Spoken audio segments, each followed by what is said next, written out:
The Secret of Spiritual Consistency. November 25th.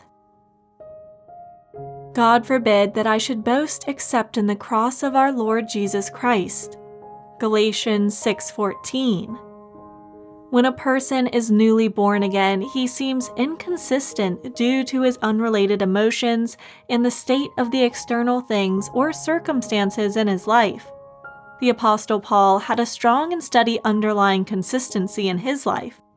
Consequently, he could let his external life change without internal distress because he was rooted and grounded in God. Most of us are not consistent spiritually because we are more concerned about being consistent externally. In the external expression of things, Paul lived in the basement while his critics lived on the upper level, and these two levels do not begin to touch each other. But Paul's consistency was down deep in the fundamentals.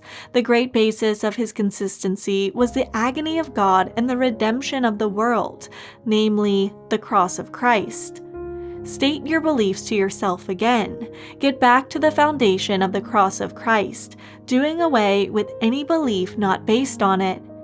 In secular history, the cross is an infinitesimally small thing, but from the biblical perspective, it is of more importance than all the empires of the world.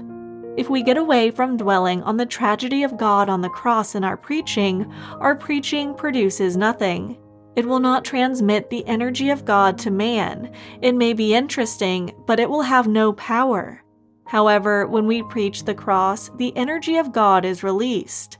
It pleased God through the foolishness of the message preached to save those who believe. We preach Christ crucified. 1 Corinthians 1:21-23.